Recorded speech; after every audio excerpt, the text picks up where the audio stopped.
दोस्तों, गौतम बुद्ध की आज की ये कहानी आपकी उस समस्या को हल कर देगी जिसकी वजह से आपने जीवन में ना जाने क्या कुछ खोया है। यह वह समस्या है जिसकी जड़ें इतनी ज्यादा मजबूत हो चुकी हैं कि व्यक्ति को खुद ही पता नहीं चलता कि उसे यह समस्या है। और इस समस्या का नाम है आलस, यानी लेजीनेस। इसी लेजीनेस की वजह से आप अपना कीमती जीवन यूं ही बर्बाद किए जा रहे हैं। आपको आज जिस शिखर पर होना चाहिए था, आप वहां नहीं हैं। अब सवाल यह है कि इस समस्या को यानी लेजीनेस को खत्म कैसे किया जाए। इस लेजीनेस को खत्म करके अपने जीवन को बुलंदियों तक कैसे पहुंचाया जाए। तो चलिए गौतम बुद्ध से जानते हैं इस आलस को जड़ से खत्म करने के ऐसे उपाय जो शायद ही आपने कभी जाने होंगे। मैं आशा करती हूं कि आप इस कहानी से बहुत कुछ सीखेंगे और अपने जीवन को बुलंदियों तक ले जाएंगे। चलिए शुरू करते हैं आज की कहानी। आलस्य को दूर कैसे भगाएं। दोस्तों, आज की यह कहानी है एक ऐसे व्यक्ति की जो अपने आलसी होने की आदत से छुटकारा पाना चाहता था। वह अपनी इस आदत से इतना ज्यादा दुखी हो चुका था कि वह अपना कोई भी काम समय पर नहीं कर पाता था। वह जानता था कि आलस करने की वजह से उसका जीवन खराब हो रहा है और उसने अपने आलसी पल से छुटकारा पाने की बहुत कोशिशें की, लेकिन वह कभी इसमें सफल नहीं हो सका। और दिन गुजरने के साथ साथ वह और ज्यादा आलसी होता गया। जब उसे इस समस्या से बाहर आने का कोई उपाय समझ नहीं आया, तो एक दिन वह गौतम बुद्ध के पास आया और दुखी मन से बोला, हे बुद्ध, मैं एक समस्या से ग्रसित हूँ। कृपया आप मुझे इस समस्या से बाहर निकालें। मैं जो कर सकता था सब करके देख लिया, अब तो मुझे बस आप ही का सहारा है। बुद्ध बोले, क्या समस्या है तुम्हें? वह व्यक्ति बुद्ध से कहता है, मैं बहुत आलसी हूँ और अपने आलस्यपन के कारण मैं कोई भी काम समय पर नहीं कर पाता हूँ। मेरे घर और परिवार में सभी मुझसे बहुत ज्यादा परेशान हैं, बल्कि घर वाले ही नहीं, मैं खुद भी अपने आप से बहुत परेशान हूँ। हे बुद्ध, कृपया करके आप मुझे इस समस्या से बाहर निकालें और मुझे बताएं कि मैं क्या करूं। व्यक्ति की बात सुनकर बुद्ध मुस्कुराए और बोले, तुम्हें कैसे पता कि तुम आलसी हो और किस प्रकार का आलस्य है तुम्हें? व्यक्ति बोला, यह तो मुझे नहीं पता कि आलस्य क्या होता है और मैं आलस से ग्रसित हूं या नहीं, लेकिन यह जो भी है बहुत बुरा है। इसने मेरा पूरा जीवन खराब कर दिया है। बुद्ध बोले, आलस्य एक मानसिक अवस्था होती है जो तुम्हारे मन में उत्पन्न होती है, जो एक विचार है, भाव है, जिसे इंसान अपने अंदर लाता है। बुद्ध आगे कहते हैं, मनुष्य को दो प्रकार से आलस्य आता है, शारीरिक और मानसिक। शारीरिक आलस्य का पहला कारण भोजन है। जब हम ऐसा भोजन करते हैं जिसमें खुद कोई जीवन नहीं है, तो वह भोजन शरीर के लिए बोझ बन जाता है और फिर यह तुम्हारे शरीर में आलस्य पैदा करता है। क्योंकि हमारा शरीर भोजन से मिलने वाली ऊर्जा पर चलता है, जैसा भोजन हम इसे देते हैं वैसी ऊर्जा यह हमें देता है। इसलिए अगर तुम आलस्य से बचना चाहते हो तो आराम और आसानी से पचने वाला भोजन करो जो प्राकृतिक रूप से हमें मिलता है। शारीरिक स्तर पर ही दूसरा कारण है सही से ना बैठना, सही से ना सोना और सही से ना चलना। बुद्ध ने आश्रम के भिक्षुओं की तरफ इशारा करते हुए उस व्यक्ति से कहा, जरा इन भिक्षुओं को ध्यान से देखो, इनके चलने, बैठने और लेटने में संतुलन है। जब ये चलते हैं तो इनके पैरों के बीच तालमेल होता है, बैठते हैं तो गर्दन ऊपर और रीढ़ की हड्डी बिल्कुल सीधी होती है, जब लेटते हैं तो शरीर बिल्कुल स्थिर और तनाव रहित होता है, जिससे वे आरामदायक और गहरी नींद लेते हैं। वह व्यक्ति बोला, क्या पर्याप्त नींद आवश्यक है? बुद्ध बोले, हाँ, पर्याप्त नींद बहुत आवश्यक है। किसी भी व्यक्ति को ना तो बहुत ज्यादा सोना चाहिए और ना ही बहुत कम।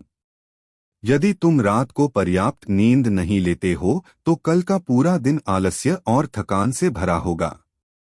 इसी तरह यदि किसी रात तुम पर्याप्त से ज्यादा नींद ले लेते हो तब भी अगला दिन आलस्य से भरा हुआ होता है। अर्थात तुम्हें अपनी नींद में भी संतुलन लाना होगा, सही समय पर सोने का अभ्यास करना होगा और सही समय पर जागने का भी। बुद्ध की बातें सुनकर व्यक्ति ने कहा, आप बिल्कुल सच कह रहे हैं। मैंने भी यह कई बार महसूस किया है कि जब कभी भी मैं रात में अच्छी नींद नहीं लेता तब अगला पूरा दिन मुझे पहले से भी अधिक आलस्य आता है। ऐसा लगता है जैसे मेरे शरीर में कोई ऊर्जा ही नहीं बची हो। इतना कहकर व्यक्ति चुप हो जाता है।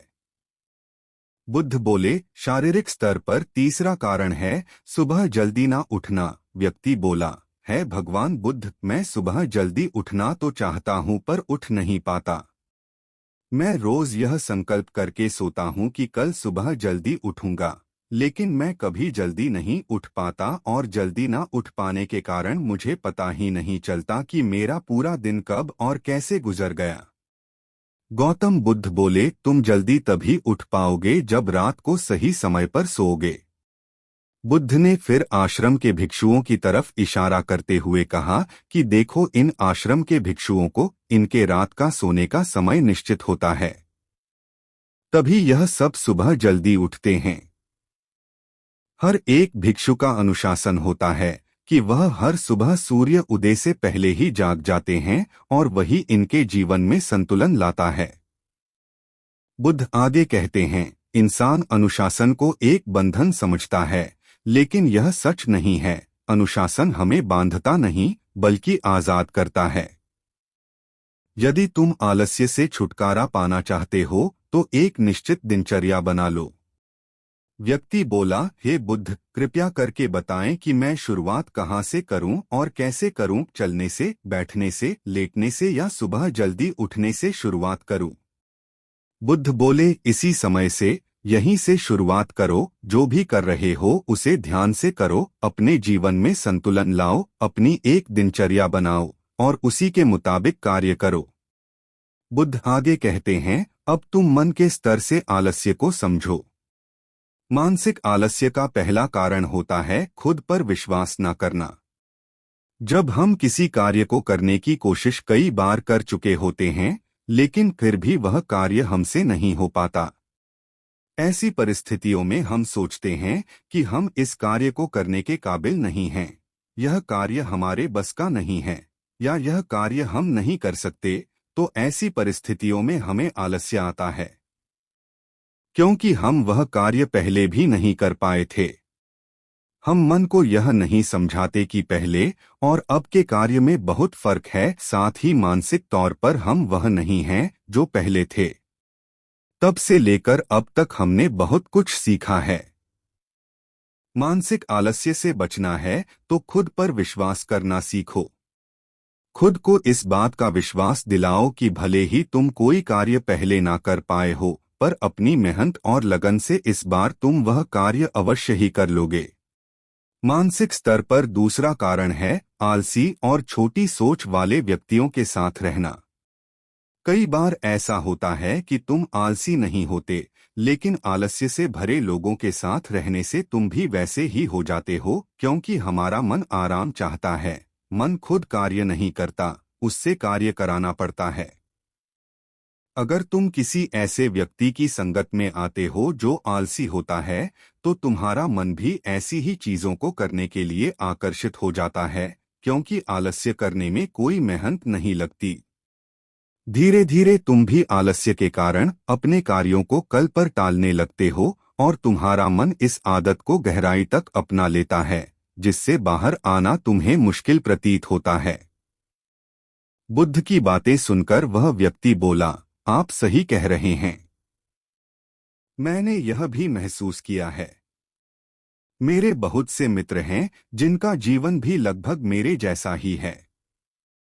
वे भी मेरी तरह हर समय आलस्य से भरे रहते हैं और जब मैं उनके साथ होता हूं तो खुद को और भी ज्यादा आलस्य से भरा पाता हूं।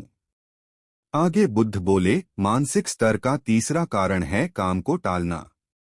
यह काम को टालना मानसिक तनाव का सबसे बड़ा कारण है।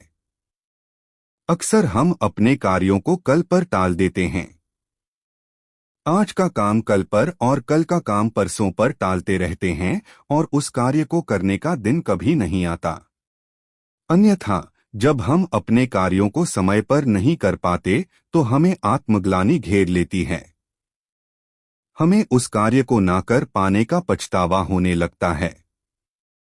हमें पता नहीं चलता, लेकिन धीरे धीरे यह आदत हमारे अंदर घर कर जाती है और जिंदगी खराब कर सकती है। इसलिए जो कार्य आज कर सकते हैं उसे आज ही खत्म करो, कल पर मत टालो। बुद्ध ने कहा, मानसिक आलस्य का चौथा कारण है लक्ष्य स्पष्ट ना होना। मान लो तुम एक रेगिस्तान में फंसे हो और तुम्हें प्यास लगी है, तो क्या करोगे? वह व्यक्ति बोला, मैं पानी ढूंढने के लिए आसपास किसी गांव की तलाश करूंगा। बुद्ध बोले, यदि गांव नहीं मिला तो क्या करोगे? वह व्यक्ति बोला, तो भी मैं पानी ढूंढने का प्रयास करूंगा, क्योंकि मेरे पास और कोई विकल्प ही नहीं है। बुद्ध बोले, इसी तरह यदि तुम सुबह उठकर व्यायाम करना चाहते हो लेकिन नहीं कर पा रहे हो, तो तुम्हारी नजर स्पष्ट नहीं है कि तुम्हें व्यायाम क्यों करना है। या फिर अगर तुम किसी भी कार्य को करना चाहते हो लेकिन कर नहीं पा रहे हो, तो इसका कारण भी तुम्हारे लक्ष्य का स्पष्ट नहीं होना हो सकता है। सबसे पहले ये जानने की कोशिश करो कि तुम्हें कोई भी कार्य क्यों करना है, और जैसे ही तुम्हें क्यों का जवाब मिल जाता है, उस कार्य को करने के लिए तुम्हारा नजरिया स्पष्ट हो जाता है और तुम उस कार्य को कर लेते हो। मानसिक आलस्य का पांचवा कारण है किसी कार्य को करने की बड़ी वजह का ना होना। मान लो तुम किसी सुनसान जगह से कीमती गहने लेकर जा रहे हो। रास्ता बहुत लंबा होने के कारण तुम थक जाते हो और कहीं बैठकर आराम करना चाहते हो। यह सोचकर तुम एक पेड़ के नीचे बैठ जाते हो। तुम पेड़ के नीचे आराम कर ही रहे होते हो कि तुम देखते हो सामने से एक डाकू आ रहा है। तो क्या ऐसी परिस्थिति में भी तुम्हारा आलस्य तुम्हें भागने से रोकेगा? क्या तुम अपने गहने बचाने के लिए वहां से नहीं भागोगे? नहीं, तुम्हारा आलस्य तुम्हें सिर्फ उन्हीं कार्यों को करने से रोकता है जिन्हें करने की तुम्हारे पास कोई बड़ी वजह नहीं होती। बुद्ध ने कहा, मेरी बात ध्यान से सुनो। एक बात हमेशा याद रखना, जहां स्पष्टता है और कार्य करने की कोई बड़ी वजह है, वहां आलस्य हो ही नहीं सकता। वह व्यक्ति गौतम बुद्ध से बोला, हे बुद्ध, आज मुझे आलस्य का सारा खेल समझ आ गया। आज से मैं आपके बताए रास्ते पर ही चलूंगा। आज आपने मुझे जो ज्ञान दिया है, मुझे इसके बारे में कुछ मालूम ही नहीं था। आपने कितनी सहजता से मेरी इस समस्या का समाधान कर दिया। धन्यवाद तथागत। निष्कर्ष, कहानी से आज हमने सीखा।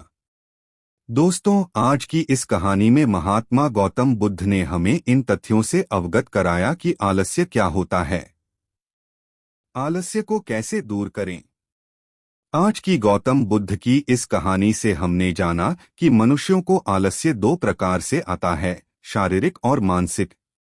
इन दोनों ही पहलुओं को कहानी में बहुत ही विस्तार से समझाया गया है, जो कि आप समझ भी गए होंगे। इसीलिए आज ही अपने जीवन से इस आलस्य नाम की बीमारी को दूर भगाएं और अपने जीवन को उस बुलंदियों तक ले जाएं जहां आप पहुंचना चाहते हैं। आशा करती हूं आज की यह पोस्ट आपको पसंद आई होगी और आपने इससे बहुत कुछ सीख भी लिया होगा।